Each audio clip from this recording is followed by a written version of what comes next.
Hello, नमस्कार, सत श्री अकाल, आदाब। जैसा कि बच्चों मैं आपसे बात कर रहा था कि कल जो हमने एक लाइव डाला था और उस लाइव में टेक्निकल मिस्टेक आ गई थी। उसके बाद में मैंने 12वीं क्लास का जो आरबीसी का था वो पेपर डाला था। लेकिन आज मैं जो पेपर डाल रहा हूँ वो क्लास 10th है। कौन सी है? क्लास 10th है और वो CBSE का है। CBSE का 2025 का मैथ्स का पेपर है। MATHS मैथ्स का पेपर। ठीक है बेटे, अब आप समझने की कोशिश करना। आपका जो क्वेश्चन पेपर आया था वो क्या कह रहा है? This section concepts of 20 multiply choice question of the 1 mark each. 20 number के एक नंबर के क्वेश्चन है, उनको आपको अटेम्प्ट करना है। फर्स्ट क्वेश्चन है √3 क्या है? √3 + 2 की पावर प्लस कोष्टक √3 - 2 के होल स्क्वायर। ये कह रहा है। ये जो क्वेश्चन है इस क्वेश्चन को आपको हल करना है और ये बताना है पॉजिटिव रेशनल नंबर है या नेगेटिव रेशनल नंबर है या पॉजिटिव इरेशनल नंबर है या नेगेटिव इरेशनल नंबर है। First of all we solve this question. ये देखो बेटे, रूट को रूट से गुणा करेंगे, √3 को √3 से गुणा करेंगे तो 3 आ जाएगा। ठीक है, फिर आ जाएगा प्लस 2 को 2 से गुणा करेंगे तो कितना आ जाएगा? 4 आ जाएगा। 2 को √3 से गुणा करेंगे तो उत्तर ये आएगा, उसका फिर दुगुना कर देंगे। यानी आपको पता है ना हम क्या कर रहे हैं? a + b के होल स्क्वायर और अगले में हम कर रहे हैं +a - b का होल स्क्वायर। इससे मैं हल कर रहा हूँ तो मैं इसको एक जगह कर रहा हूँ। a को a से गुणा, ये इससे संबंधित मेरा ये जो चैनल है इसके ऊपर बहुत सारे वीडियो डाले हुए हैं सर्व समीकरणों के, वो भी आप इजी वे में देख सकते हो। फिलहाल मैं थोड़ा सा जल्दी बनाने की कोशिश करूंगा। ये हमारा जो क्वेश्चन पेपर है, रूट को 3 रूट से गुणा करने पर रूट हट गया, 3 आ गया। 2 को 2 से गुणा करने पर 4 आ गया और फिर प्लस 2 को √3 से गुणा कर दे 2 √3 हो गया। उसको इसका दुगुना करने पर ये हो गया 4 √3। उसके बाद में प्लस आ गया, √3 को √3 से गुणा करने पर 3 आ गया, -2 को -2 से गुणा करने पर 4 आ गया और ये आ गया -2 को √3 से गुणा करने पर 2 √3 आ गया। 2 √3 का दुगुना करने पर 4 √3 आ गया। ये प्लस और ये माइनस कट गया। टोटल वेटेज 4 तो ये हो गए 4 3 7, 4 3 7, ये 7 + 7 = 14 आ गया। तो ये 14 क्या हुआ है कि ये पॉजिटिव रेशनल नंबर आ गया। ठीक है, तो ये हमारा जो क्वेश्चन है इसका उत्तर ए होगा। पहला जो क्वेश्चन है उसका उत्तर होगा ए। ठीक है, उसके बाद में अगर बच्चों में बात करता हूँ, अगर बेटे मैं बात करूँ तो दूसरे क्वेश्चन की बात करता हूँ। दूसरा क्वेश्चन हमें क्या कह रहा है?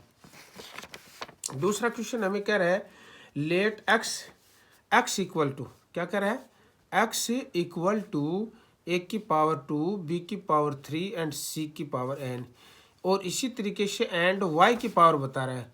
y की पावर y बराबर a की पावर 3 और b की पावर m और c की पावर 2। ये हमारा सवाल दे रखा है। अब देखो बेटे, इसमें क्या करना है आपको? इसमें आपको बहुत ज़्यादा गौर करने की ज़रूरत नहीं है। हमें एलसीएम दे रखा है इसका। क्या दे रखा है? एलसीएम। LCM। एलसीएम कितना दे रखा है इसने? एलसीएम दे रखा है a की पावर 3, b की पावर 4 और c की पावर 3। समझने की कोशिश करना। एलसीएम में हमारे बड़ी घातांक आती है, पावर जो घातांक बड़ी होती है ना वो आती है। इट मीन्स देखो, कोशिश करना। इधर से मैं देखता हूँ a की पावर ये है, इसका मतलब a की पावर तो इसने ये ले ली। फिर b की पावर 3 है, इसका मतलब यहाँ जो b की पावर थी वो क्या थी? b की पावर जो थी वो थी 4। क्यों? क्योंकि 4 थी ना, तभी तो एलसीएम में आई है ना। तो एक तो ये जो bm है ना, bm जो लिख रखा है इसका मतलब है b की पावर 4 है। दूसरा देखो, c की पावर यहाँ 2 है, जबकि हमारे एलसीएम ये c की पावर कितनी आ रही है? 3। इसका मतलब ये c की पावर इसकी थी, तो c की पावर n का बराबर होता है 3। ये ठीक है बेटा, मेरे हिसाब से यहाँ तक समझ में आ गया। अब ये क्या कर रहे हैं? m को क्या कर रहे हैं? m को और n को जोड़ना है। तो m बराबर कितना है हमारा? 4 और n बराबर क्या जोड़ना? हमारा सवाल क्या है? m + n बराबर जोड़ना है। तो 4 + 3 को अगर हम जोड़ेंगे तो हमारा उत्तर आएगा 7। ये पहले वाले में तो हमारा उत्तर ए था। दूसरे की अगर मैं बात करूं तो बेटे दूसरे के अंदर अगर आप बात करोगे आप तो हमारा उत्तर आएगा बी। तीसरे सवाल की बात करता हूँ। देखो तीसरा सवाल भी इजी है, थोड़ा सा समझने की कोशिश करना। फॉर द एनी, क्या दे रखा है, for the any prime number, कोई भी प्राइम नंबर है, if the P provide question number 3, ये क्या कर रहा है, पी प्रोवाइड ए की power 2, where is the any real number, then is the P is also divide, P is divide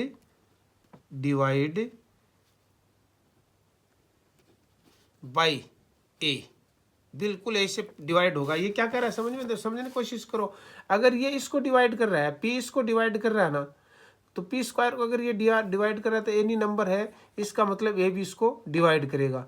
तो हमारा तीसरे का जो क्वेश्चन का उत्तर है वो भी हमारा आंसर ए आएगा। ठीक है बेटे। अगर मैं बात करूं चौथे क्वेश्चन की, तो चौथा क्वेश्चन देखो इजी वे में समझने की कोशिश करना। ये पूछ रहा है कि इसके अंदर ये जो चौथा क्वेश्चन है उसमें ये पूछ रहा है कि इसमें पावर ये कौन सा है, स्क्वायर। अगर इसमें स्क्वायर की अगर मैं बात करूं तो जो अक्ष की घात 2 है वो अगर मैं बात करूं तो बेटे ये अक्ष की घात 2 हमारा बी वाले में है। आराम से इसमें अगर हम हल करेंगे तो इसमें आएगा। देखो इसको मैं, अगर आप चाहो तो मैं सारे हल करके दिखाता हूँ। देखो इसको हल करके दिखाता हूँ। पहले चौथे क्वेश्चन की अगर मैं बात करूं तो देखो, पहले चौथे क्वेश्चन की अगर मैं बात करता हूं तो इसको हल करके दिखा रहा हूं। पहले ये हल करेंगे तो ये हो गया अक्स स्क्वायर प्लस 1 बराबर, इसको हल करूंगा तो अक्स की घात 2 माइनस प्लस 1 और माइनस अक्स। अब क्या करेंगे, ये तो कट गया, इसका मतलब इस पे तो घात कुछ नहीं रही, तो ये तो हमारा हो नहीं सकता ए। तो अगर मैं बात करूं बी की, देखो बेटे बी को अगर मैं गुणा करता हूं तो हमारा सूत्र क्या है, ये कह रहा है x प्लस रूट एक्स की पावर 2 बराबर 2x रूट 3 रूट x। अब देखो कोशिश करना, इस पर होल पावर है, होल स्क्वायर है ना। अब हम होल स्क्वायर को कैसे करेंगे, देखो इस होल स्क्वायर को अगर मैं करता हूँ तो ऐसे करने की कोशिश करूँगा। देखो आप समझने की कोशिश करना, पहले वही मैं कर रहा हूँ, किससे, एक a प्लस बी का होल स्क्वायर से कर रहा हूँ। a प्लस बी का होल स्क्वायर क्या होता है, a की स्क्वायर प्लस बी का स्क्वायर प्लस 2ab, यही तो होता है ना, इसी से मैं कर रहा हूँ। तो आप देखो समझने की कोशिश करना, इसको अगर मैं हल करूँगा तो हमारा ये तो हो जाएगा अक्स की घात 2 प्लस अक्स, रूट अक्स से रूट अक्स को गुणा करें तो अक्स आ जाएगा, और प्लस इसको एक्स और इसको गुणा करेंगे तो अक्स रूट एक्स आ जाएगा, उसका दुगुना कर देंगे 2 एक्स रूट एक्स आ जाएगा। ये तो इसका सोल्व हो गया। आगे का सूत्र में है 2x रूट एक्स, ये है बेटे। अब आप क्या करोगे, आप देखोगे अगर मैं ये चाहूँ तो ये एक्स और ये एक्स तो कट गया, अब हमारा आ गया इसके ऊपर घात 2 आ गई ना, इसका मतलब हमारा जो चौथा प्रश्न है उसके उत्तर बी आएगा। क्या आएगा ऑप्शन में, बी आएगा। देखो बी में दे रखा ना ये तो हमारा बी आ जाएगा। अगर मैं पांचवें क्वेश्चन की बात करूँ तो बेटे आराम से समझने की कोशिश करना। पांचवा क्वेश्चन क्या कह रहा है, here are the x square.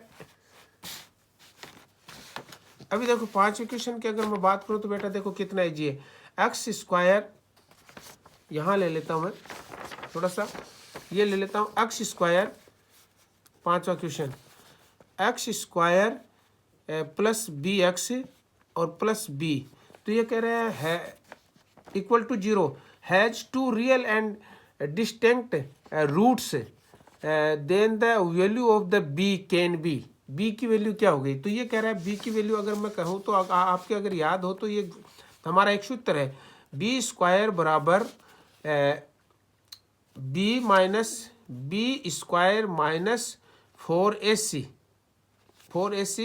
Equal to bigger than 0, एक हमारा ये सूत्र है। उसके बाद में इस तरीके के ये जो सूत्र, इसमें ये क्या कर रहा है, अगर हम इसको सोल्व करेंगे तो बेटा हमारा जो सवाल आएगा उसमें ये आएगा बी कोष्टक बी और -4, बी कोष्टक -4। अगर आप इसको हम हल करना चाहें तो ये देखो इनमें सारे नंबरों को अगर हम इसमें ऑप्शन में इसको और इसको मान रख करके आप हल करोगे तो देखना आप ये जो -4 है ना, -3 है, -3 का मान मानते ही आपका ये उत्तर आ जाएगा। कैसे आएगा, देखो मैं मान के दिखा रहा हूँ आपको। यहाँ 3 ले लूँगा, कोष्टक में -3 ले लूँगा, और यहाँ मैं ये जो हमारा है इसके जगह मैं ले रहा हूँ 3, क्या ले रहा हूँ 4, तो ये हो गया। देखो इसको गुणा करेंगे तो ये हो जाएगा 3 3 9।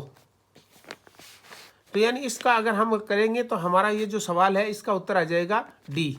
अब आगे देखो बेटा, अगला सवाल करता हूं मैं, क्वेश्चन नंबर 6।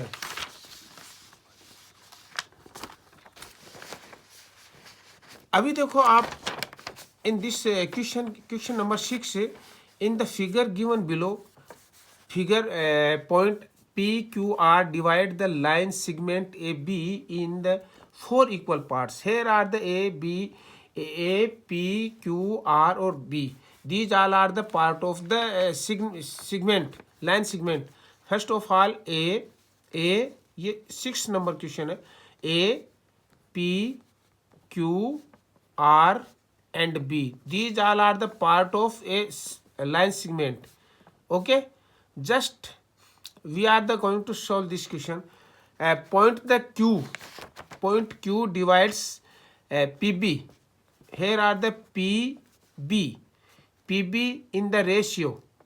PB को कितने रेशियो पर ये काट रहे, तो देखो 1 2 3 4 हो गए। या अगर मैं PB को यहाँ लेता हूँ तो ये क्या कर रहा है, द पॉइंट Q PB ये जो यहाँ से लेकर यहाँ तक PB थी, 1 2 3 था टोटल इसमें, ठीक है।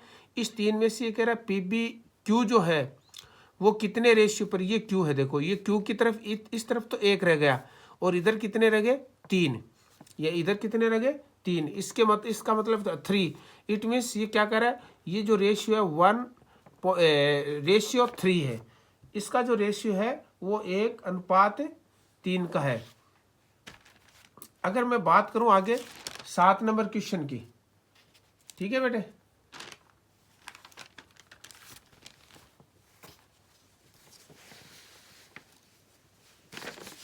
अगर मैं 7 नंबर क्वेश्चन की बात करूं, क्वेश्चन नंबर 7 क्या कह रहा है, ए bag content red balls and black balls. A bag has 2 colors ball.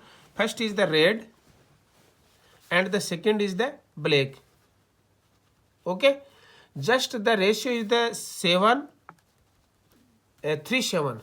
A ball of the drawn at the random, ball will be drawn in the random, probability of that ball so drawn in the black. We will be tell the probability of the black balls. So first of all the black balls are the 7 and the total balls are 10. 3 plus 7 equal to 10. So it is the ratio of the randomly drawn of the probability is 7/10 equal to 0.7. Here are the question. This question's answer is the C. C has 0.7, so answer is the C. Okay, just which of the following statement is the false and true? False and true. First of all, two right angles are always similar. Two square are always similar. Two equivalent triangular are always similar and two circle are the similar. इसमें अगर मैं बात करूं बेटे 8वें number question की, तो इसके अंदर आप देखना 2 equivalent triangles are always similar. It is, ये हमारा रॉन्ग है, फॉल्स है। सो इसकी अगर मैं बात करूं तो 8वां नंबर क्वेश्चन की अगर मैं बात करूं तो हमारा जो क्वेश्चन नंबर 8 है, 8th है, इसमें हमारा जो उत्तर आएगा वो सी आएगा।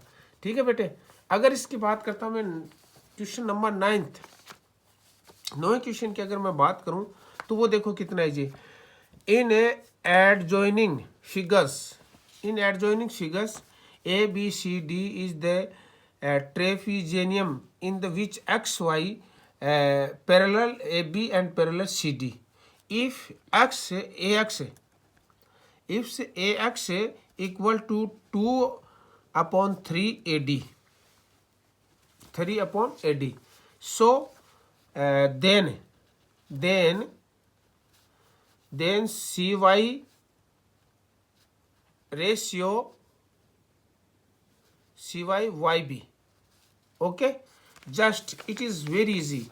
Here are the AB, XY parallel AB, and DY CD is also parallel.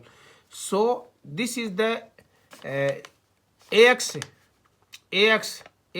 2 upon 3. It means here are the 3, and here are the here are the 2, and here are the 1, and total is 3. It means 1 ratio 2, and it is also 1 ratio 2. It is also 1 ratio 2. तो this is the answer is D. हमारा इसका जो उत्तर होगा वो D होगा. और अगर मैं क्वेश्चन नंबर 10 की बात करूं, फॉल्स और ये बताना है. Infinitive number of the tangent can be drawn in a circle. Infinite number of tangent can be drawn in a circle from the point outside circle, and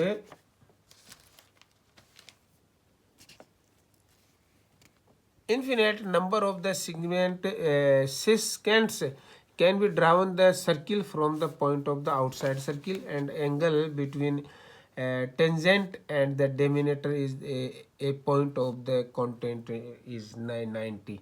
Here are the two. B number जो है वो हमारा गलत question है, उत्तर है. तो हमारा जो 10 का क्वेश्चन है, उस 10 के क्वेश्चन का जो आंसर आएगा वो बी आएगा. अब आगे मैं बात करूं, अगर 11 के क्वेश्चन की बात करता हूं, तो वो देखो बेटे 11 का क्वेश्चन क्या है.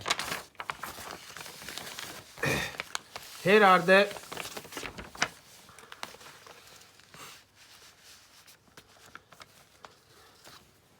in the adjoining figure, ये जो फिगर दे रखी है पी ए, ये P A and P B equal है, आर द टेंजेंट्स का मतलब स्पर्श रेखा है, on the two a circle which is the centre O, जिसका सेंटर ओ है, is the measure of the A B P. This angle will be find out. First of all we find that in this circle, in this figure, question number हमारा 11 का है. In this figure आप क्या करोगे, सबसे पहले देखो मैं इस फिगर को बनाता हूं इजी वे में. देखो आप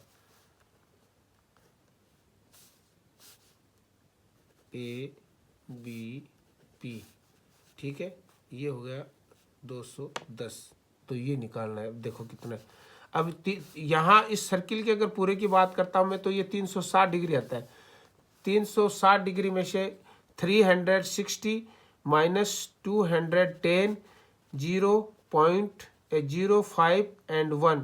it means this is the 150 and this is the 90 degree and this is the 90 degree.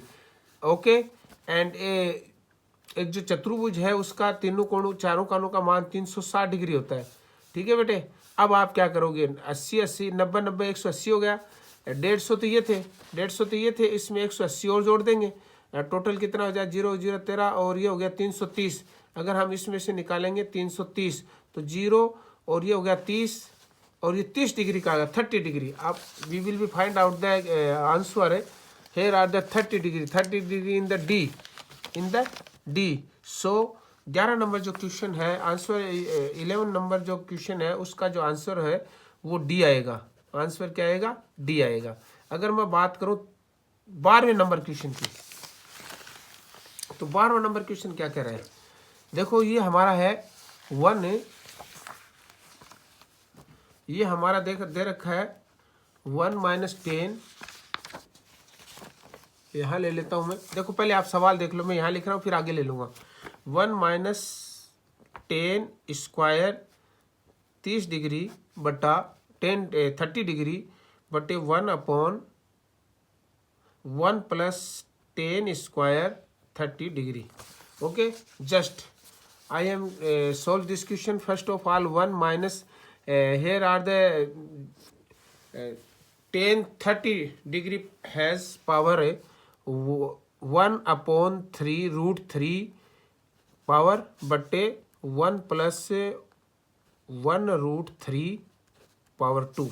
Okay, just 1 - 1/3 बटे 1 + 1/3। ठीक है, आगे देखो आपको ये हो गया 3, और 3 में से 2 निकाल, 3 में से 1 निकाला जो 2/3, और ये हो गया इधर से लिए तो 2 और 1 3, कितना हो गया 4, 4/3, 4/3। इससे इसको काट दिया, इससे इसको काट दिया, ये आ गया 1/2। ठीक है बेटे, 1/2 किसका मान होता है? अब देखो हमारा जो इसमें दे रखा है, इसमें देखता हूँ मैं साइन 60 डिग्री का मान होता है √3/2, तो ये नहीं हो सकता।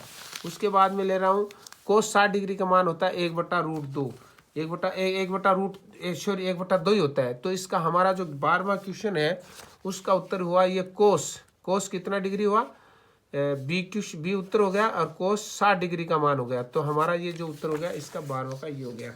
13वें प्रश्न की अगर मैं बात करूं तो बेटे देखो 13वां क्वेश्चन, देखो हमने जो पेपर पढ़ा ना शुरू में, तो मुझे ऐसा लगा कि this paper is the very lengthy and very difficult, but when I going to solve the questions, all the questions are so easy. Here are the very little calculation will be in this paper, very easy paper. So the next question is the 13, question number 13. Here are the question. An observer 1.8 meter tall stand away from the chimney at the distance of 38.2 meter along the ground. The angle of the elevation to top chimney from the eyes of the observer is the 45 degree. The highest height of chimney above the ground. आपको ये बताना है कि एक जो observer है यहाँ खड़ा है, एक ऑब्जर्वर ये खड़ा है, ये देखो ऑब्जर्वर है, ठीक है, और इस ऑब्जर्वर ये एक 1.8 मीटर लंबा है, लेंथ है, और they here are a chimney and the, इस चिमनी से यहाँ से ये हेयर आर द 35 डिग्री, और ये टोटल जो दे रखा है 8.2 मीटर दे रखा है। Okay, just we will find that this is the observer's length, ये ऑब्जर्वर की लंबाई है, इतनी लंबाई इसमें से निकाल देंगे तो 8.2 में से 1.8 निकालेंगे, ये बच गए 4, और ये बच गया पॉइंट, और ये बच गया 6, और ये बच गया 3, उसकी लेंथ आ गई 36.8 मीटर। अभी देखो अगर हमारा जो उत्तर देखते हैं हम, पहला उत्तर क्या है 38.2 metre, this is the wrong, and the second is the 36.4 metre, 36.4 metre is the answer right. So answer is B, equal to क्या है 36.4। ये हमारा तीसरा क्वेश्चन हुआ, 13वां क्वेश्चन हुआ। The next question is the 14वें क्वेश्चन की मैं बात करूं, here are the 2 circles have a centre and the in the adjoining figure a sum of the radial two concentric circle as 16 centimeter. The length of the chord AB. Here are the question number 14. Here are the 2 circles. Here are the 2 circles have one center. The length of the radiation total R in R1 plus R equal to 16. Okay, adjoint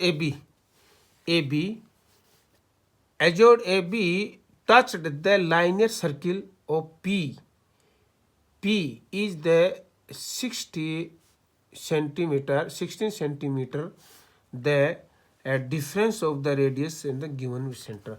Here are the adjoint. Okay, this is the 60 meters.